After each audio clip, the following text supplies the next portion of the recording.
Well, hello everyone. My name is Jonathan Garner. I'm a 23-year-old. I'm a cancer survivor. I'm a state and national advocate, and I happen to have autism. Today, I want to share some stories with you about my favorite nurses and why they matter so deeply in my life. I'm sharing these stories because one day you will be the nurse in the room, and the choices you make, the way you speak, the way you listen, the way you show up, will stay with your patients long after the appointment ends.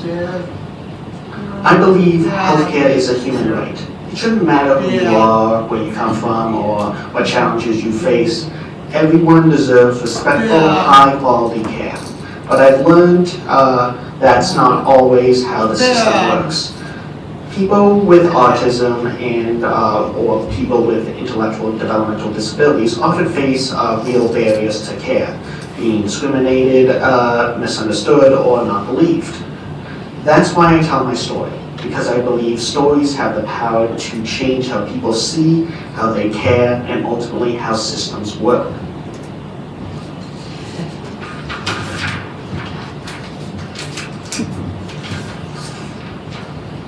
I want to start off for a minute about personalized care, why it matters so much to me.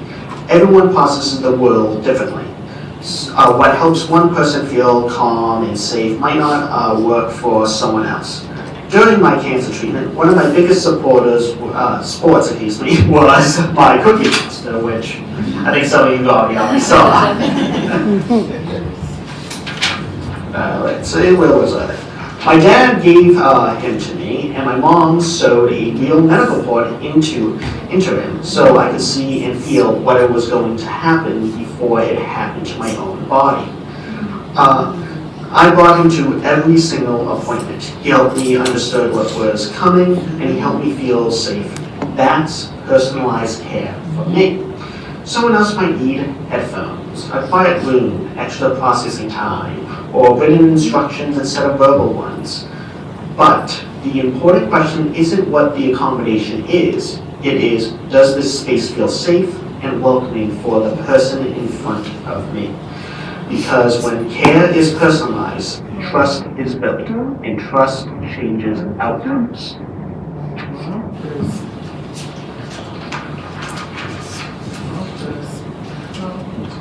Here's why that matters. Before my cancer diagnosis, I had severe leg pain. My leg was red and swollen, as you can see right in that screen right there. Like that.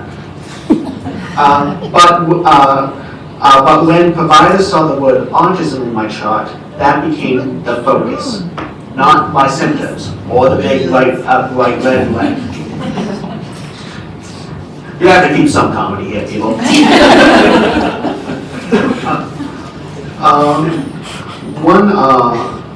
One doctor even told me I needed a psychiatrist.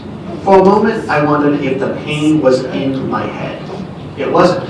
It was Ewing's sarcoma, which is a rare and aggressive cancer. This is called diagnostic overshadowing, when real medical concerns are dismissed because of a disability label. It's dangerous, and for me, it almost cost my life.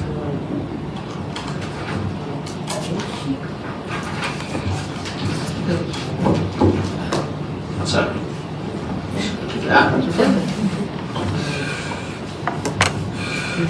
I was diagnosed with Ewing sarcoma in April of 2021, and my life changed instantly. While the journey was filled with uncertainty, it was also filled with amazing nurses. The first nurse I met was Christina.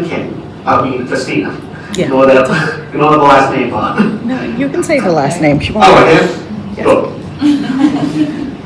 Brain's going a mile a minute. Anyways, we called her the science teacher because she always took the time to explain every treatment in a way I could understand. She never rushed me. She answered all my questions, and she made sure I felt included in my own care. Christina didn't just see a diagnosis, she saw me. When the traditional smiley face pain scale, let's just say, didn't work for me, she adapted the system. She created a pain scale based on how long I could play video games. using my interests to help me communicate my pain accurately. She took my interests and made an individual medical tool for my specific needs so that I could better understand and communicate my pain levels. This matters because that one change allowed me to communicate my pain accurately, which directly affects treatment decisions.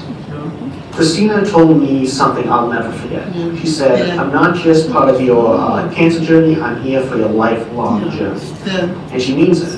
This past July, I nominated her for the Sarcoma Foundation of America's Compassion Care Award, and she won. Today in survivorship, she's still part of my life. Christina didn't just help treat my cancer, she showed me what compassionate nursing truly means.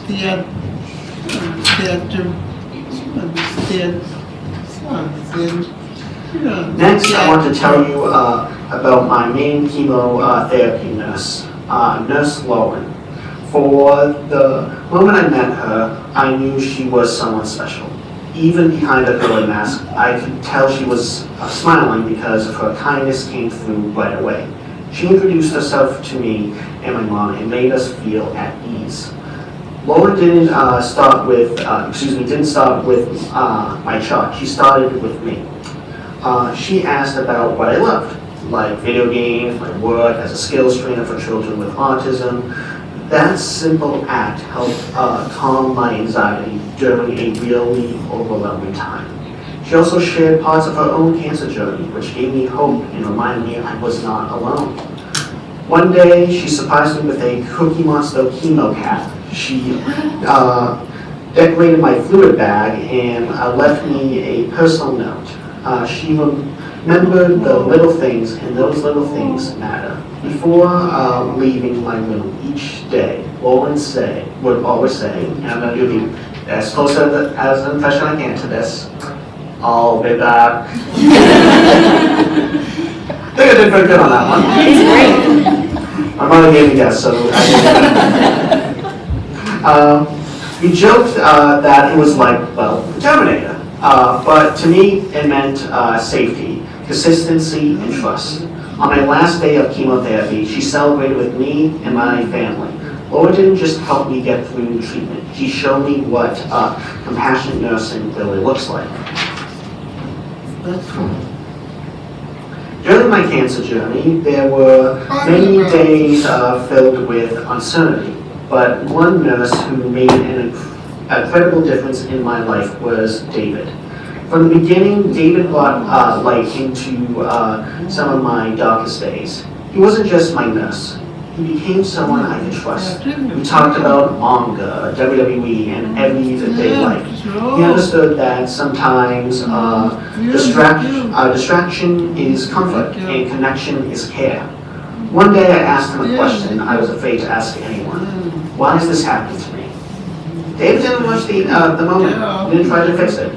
He did not have the answer right away either, and told me that after I was done with my treatments, David called me to tell me he had the answer. He told me this has happened to you because you have made me a better nurse in person, and I'm grateful to have you in my life.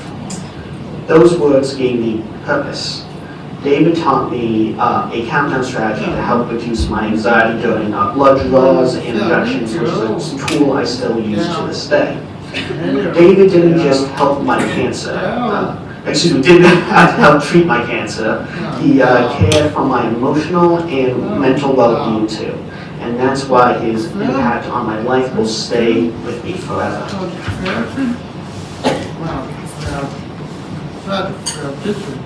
During my cancer treatment at Mass General Hospital, I needed to have a IV fluid if I wanted to go home after a long week in the hospital between my treatments.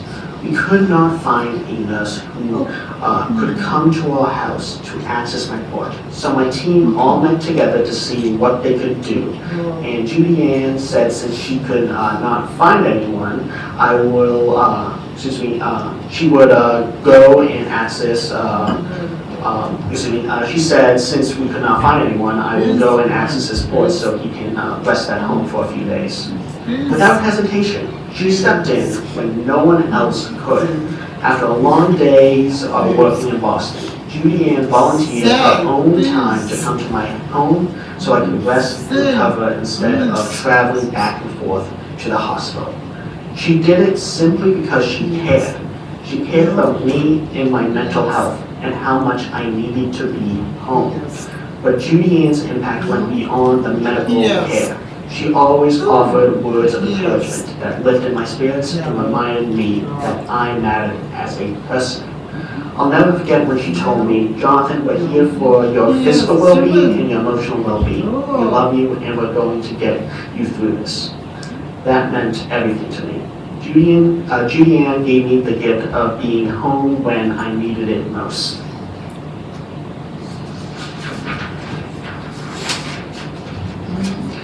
Today, I'm proud to say I'm 4 years cancer-free. I return every 6 months for checkups and in consistent contact with my nurses and my entire oncology team. Even now, they continue to show up for me, not just as providers, but as people who genuinely care about my life. Over time, my nursing and medical team have become like family. We don't just meet in clinic rooms. We go to sarcoma races together. We advocate together. We attend conferences together. Pages are slipping out of my hands. My nurses, I love them. They didn't just save my life. They enriched it in ways I can never fully express and be thankful for. And that's what nurses can do when care doesn't end at survivorship, but continues into a lifetime of connection, trust, and hope.